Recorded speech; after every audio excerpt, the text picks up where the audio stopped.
जालना जिल्ह्यात अतिवृष्टी झाली, गारपीट झाली आणि या गारपीट आणि अतिवृष्टीचा दौरा मी स्वतः केला। जिल्हाधिकारी यांच्या कार्यालयात जिल्हाधिकाऱ्याबरोबर मीटिंग केली। कृषी अधीक्षक, जिल्हाधिकारी, जिल्हा परिषद सीओ यांच्याबरोबर चर्चा केली। जिल्हाधिकाऱ्यांनी दौरा केला, त्याचा अहवाल तयार झाला आणि शासनाकडे पाठवला।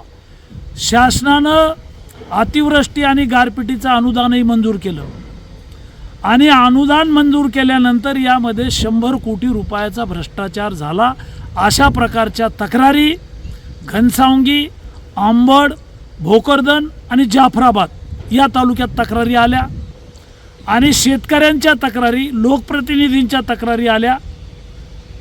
या संदर्भात अनुदान मिळावं म्हणून मी माननीय मुख्यमंत्र्यांना तळाला भेटलो। विधानसभेमध्ये याची चर्चा केली होती आणि अनुदान मंजूर केलं होतं। मात्र 100 कोटीपेक्षा जास्त अपार झाल्याच्या बातम्यासुद्धा मीडियामध्ये आणि सोशल मीडियामध्ये आलेल्या आहेत। याची तपासणी झाली। जिल्हाधिकाऱ्यांच्या कार्यालयात आपत्ती व्यवस्थापनचे प्रमुख, RDC, कलेक्टर आणि चौकशी समिती आम्ही बसलो।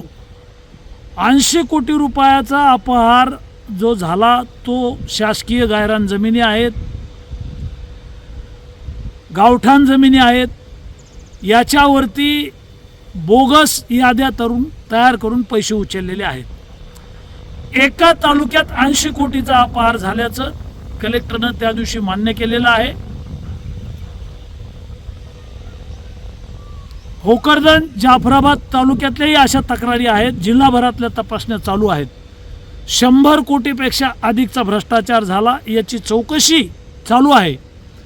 नुसतं ग्रामसेवकला, तलाट्याला आणि कृषी सहाय्यकाला निलंबित करून त्यांच्यावर कारवाई करून भागणार नाही। तालुक्यावर छाननी समिती असते, तहसीलदार, BDO आणि गट विकास अधिकारी।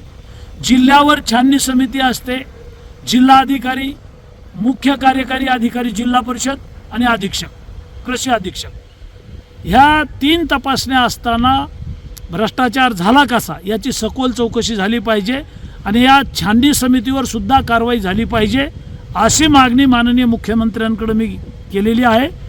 आम्ही विधानसभेत तारांकित प्रश्न, लक्षवेधी लावणार आहोत।